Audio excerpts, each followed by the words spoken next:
Do you think they know? Hey, Sony, it's August.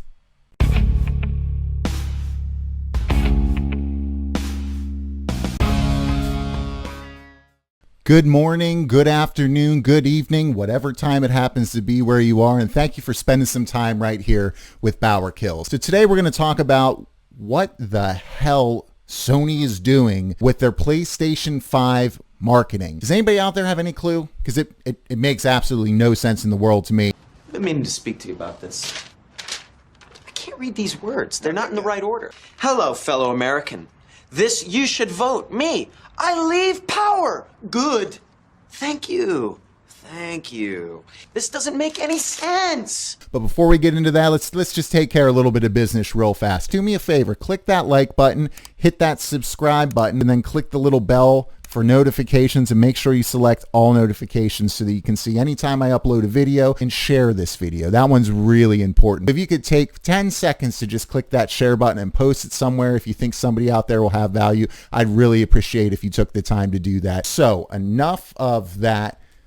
Let's get into this. It's August, and we still don't have key details or key information about PlayStation 5, which by all intents and purposes, and if history is any indication, will be out in a couple of short months here. Yet we don't have critical information that we as consumers and gamers should have. Let's kick this off with a little trip down memory lane. On June 11th, Sony announced their PlayStation 5 console reveal. And when I finished watching that show, especially given all the hype and all of the hoopla leading up into it, all the talk about how PlayStation 5 is going to define this video game generation, and developers ranting and raving about all these new things that the PlayStation 5 is allowing them to do. And then Sony, of course, itself talking a big game and then walking back some of those features, going into this event with a ton of fanfare, a ton of hype. And that show was absolute and total weak sauce, and it remains so to this day. And I'll tell you why. First and foremost, there's a difference between a pre-taped, glorified E3 presentation and a console reveal. One of those happens every single year, and the other one happens once a decade. They totally blew it here. You blew it! Here's my issue. A console reveal, you're supposed to release and show off information about the console that you didn't know before. Haptic feedback. I swear to God, if I have to hear that term one more time, I've been hearing it since last October. So that's nothing new there. And the only other details they gave us was, okay, there's going to be one version that has an optical drive. Okay, and then there's going to be one version that's going to be digital only. Okay, is there going to be a pro mode? Oh, I don't know. Maybe. There's going to be a Sony branded headset. Whoever would have thought. And a charging station for your DualSense controllers. No real information there. So we come out of a console reveal event with no price point, no release date, no talk about backwards compatibility, no discussion on whether your current library on the PlayStation 4 will move forward onto the PlayStation 5 and be available to you. And if you think that that's a given, take a look back on PlayStation 3 and what happened there.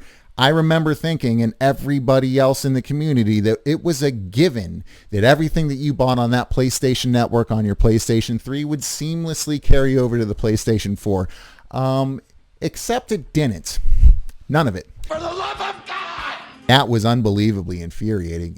Essentially, they said if you want to play your older games, you keep a PlayStation 3 right there, and then over here you have a PlayStation 4, hook them both up, or you can do PlayStation Now and play most of those games if you are willing to pay a ludicrous amount of money with cloud infrastructure that caused input lag even on the best connections and wasn't really the same type of experience that you had been getting from your previous games that you were owning. So this is a very real question here. You cannot take for granted that everything that you have digitally on your PlayStation 4 is going to be available on the PlayStation 5.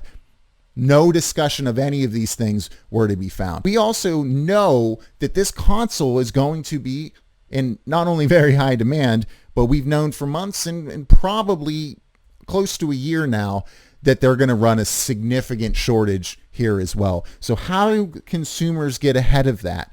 Right? How do we, what's the information about pre-ordering? I was expecting to see some information on how to pre-order this at this console event. I certainly expected a price point. I certainly expected a release date.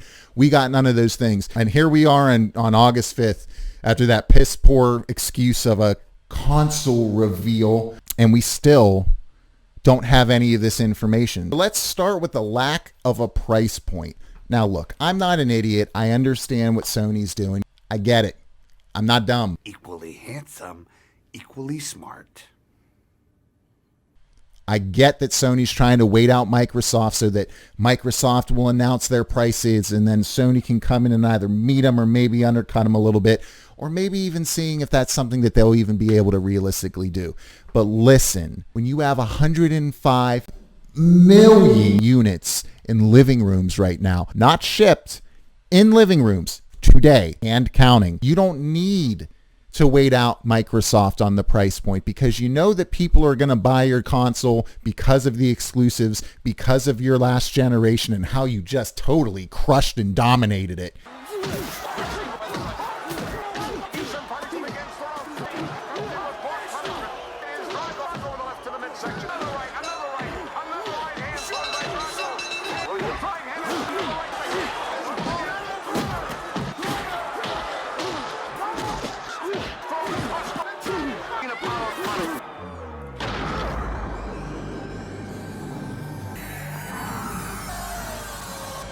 And because I know you're wondering, yes, that was every single punch that Ivan Drago landed on Apollo Creed in their exhibition match. People need to know how much they're going to have to shell out for this console. When it comes to console gaming, you, Sony, are king. And you can set your price without fear of people running off in droves to Microsoft, unless we're talking something like $700 or $800. If it's $50 more, people are still going to buy it because you got all the games, because you've got this last generation crushed, because developers have already come out and talked about how great this hardware is and how it's allowing them to develop in ways no console has ever allowed them to develop before. You don't have to sacrifice your player base, and you don't have to keep this information from them in order to wait out Microsoft. You're going to go into this generation as the leader, so win the price point right off the bat with your console itself, the services that you're using to support it. If you're not going to announce a price point, at least announce a release date. You should have a pretty good idea at this point when that system can be shipped, and also allow us to have an understanding of what the pre-ordering system is going to look like, where we're going to have to go, when pre-order is going to go live. Give us information that we need, consumers who are working very hard and saving up every penny that they can after taking care of business and bills and family and all of those other things. Give us a price point and give us a date. Those two go hand in hand. This brings me to my next piece here, which is something that drives me absolutely insane. Guys! Fellas. Last year, it was reported that Sony was looking to make this backwards compatible with everything back to PlayStation 1. That maybe there's a way that you could do that with the hardware that's coming with the PlayStation 5 and emulating and things like that. Yeah, maybe that's possible, but that blew my mind, and I think that was really the intent here. Only to have that rein back and say, well, actually now we're thinking, maybe it'll only go back to PS3, but it's definitely going to be PS3. We're going to PS4, PS5, PS4, and PS3 games. Okay, great. Backwards compatibility. It's coming. Then it went to, maybe not PlayStation 3, but definitely PlayStation 4. Whatever you play on PlayStation 4, you'll be able to play on PlayStation 5. And then, again, it was maybe not all PlayStation 4 games will be backwards compatible. I mean, the way that this has shifted back and forth, and listen, whether you're a casual gamer or you're a hardcore gamer, every type of gamer can find value in backwards compatibility. And it's a major feature that Sony has been missing for a long time now. I remember my PlayStation 3 stopped being backwards compatible. The first, I think, generation of the PlayStation 3s, those giant fat ones, which were also very representative of Sony's ego at the time. Do you know who I am? I'm kind of a big deal. People know me. So you talk this huge game about backwards compatibility, you rein it back multiple times, Seriously, you couldn't have addressed this or at least talked about this at your console reveal. Don't you think that's maybe a little bit important information that virtually every gamer would like to know? They still haven't talked about it. It's still the rumor mill. I don't know right now, 2 or 3 months out from when this is supposedly going to be released, whether I'm going to need to have my PlayStation 4 hooked up in addition to my PlayStation 5, because Sony's going to take the cloud route and say, oh, if you want to play your old games, you got to subscribe to PlayStation Now. And by the way, that whole concept, it's just a reason to not have backwards compatibility. It's essentially you paying more money to play games that you already own. Not a Sony specific issue. You're seeing it all over the place, but we'll come back to that in another video, so stay tuned. But yeah, end of the day, you got to talk to us about backwards compatibility, Sony. Now, let's get to the most important thing here, the games. We still don't know what launch titles are going to look like for the PlayStation 5. Outside of Deathloop, there's nothing really that stands out on this list. I know many of you right now are saying, and that's Godfall. I'm sorry, Godfall has Rise written all over it. Godfall looks like the type of game where they're like, oh yeah, this is going to be the killer new app. A whopping 3 classes in that one. Awesome. I'm real excited about it. Probably won't be all that engaging. It might be cool at points, but it's a glorified tech demo. That's what Godfall looks like to me. Seriously, what the hell is up with that music?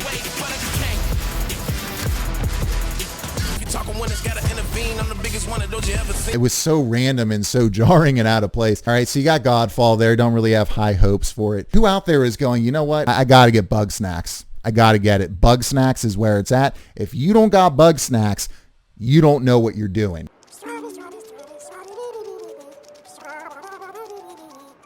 Half bug, half snack. Welcome to the island of Bug Snacks. Really? That's what we're going to do? We're going to roll with Bug Snacks? I'm not trying to sound like I'm poo-pooing independent games, but they're just, I mean, Bug Snacks is just not something that you use to push a new console. It's just not. Okay, let's be honest. So, what are you trying to say? I don't want to be your friend. You're a real straight shooter. You've got your Madden 21 that's going to be there. You've got NBA 2K, Assassin's Creed Valhalla, which again, you don't know what specifically is going to make it worth playing on PlayStation 5 alone. Now that doesn't mean, I'm not saying that some of those games couldn't ultimately be good, but they weren't games that you would expect to be showcasing your new console. Now, at that event, the good games that they did show, like Resident Evil, The Village, so essentially your Resident Evil 8. The Demon Souls remake. Don't even get me going on that. Looks phenomenal. For Horizon fans out there, I was thrilled for them when they announced the new entry in that Horizon series. But really, none of those games are launch titles. In fact, some of the most promising titles that they showed aren't coming out until 2022. We do have Spider-Man, where you'll be able to play as Miles Morales from the Into the Spider-Verse film. Here's the catch with that. Yes, that's going to be a launch title. And then we found out that it's going to be a 6 to 7 hour long game, not a sequel. It's not going to be anything other than essentially an Uncharted Lost Legacy, and we don't know yet what it's going to retail for. There's some content there, at least for the PlayStation 5 launch, along with Deathloop, and pretty much everything else, it's going to be available on current gen systems with enhancements to be determined. I'm amazed that the launch of PlayStation 5, with all of the incredible exclusives that Sony has had and how long they've been working with the dev kits, we don't have a solid list of games that will be available outside of some of these other ones that I just talked about. So we're missing a price point. We're missing a release date. We're missing pre-order information. We're missing any news at all about backwards compatibility. We're missing information on whether our current purchases are going to carry over to the PlayStation 5 from our PlayStation 4 digital library. None of this information, despite having a console reveal. And here we are a couple of months out from the supposed launch, whenever it's going to be. It's sometime this year, so at most 4 months out from now, and we have none of this information at all. Why are you the way that you are? Oh, it's just, it's maddening. It makes no sense. This has been bungled so badly by Sony. I'm starting to become concerned that they're returning to PlayStation 3 Sony. Little history lesson here for those of you who don't know. PlayStation 2 was so unbelievably successful that, that Sony got a little bit of a big head. They lost touch with their fan base. They lost touch with basic economics. They lost touch with common sense by pushing cell architecture that totally crippled them. The worst part was just how they how they gouged consumers. They lost touch with gamers. They didn't put gamers first. Instead, they tried to nickel and dime them. They became a cold, distant, arrogant company who was no longer worried about gamers and providing the best experience possible. Now they learned their lesson. To be fair, they swept house. They brought in people who were passionate about video games. I mean, really, their exclusives. I mean, there's no better place to play when it comes to console gaming than Sony. Not even a question. The best games that are available on console will be on Sony, but we can't take for granted that Sony, they don't seem willing to give you, the consumer and gamers, the information they need to make an informed purchase. Right now, everything is up in the air. Sony, you're better than this. Tell us what we need to save, tell us when we need to save it by, and let us have an idea of whether all of our investment that's gone into PlayStation 4 over the last 7 years will be honored on the PlayStation 5 with that digital library. Anyway, that's all I have for you here today. Let me know what you think. Type a comment below. Let me know if you're frustrated as well, if you think I'm right on point with what I'm saying here about Sony and how they've been kind of dropping the ball as we've led up to the launch of the PlayStation 5, or if you disagree completely. You think I'm being unrealistic. You think I'm being unfair. You think I'm being harsh.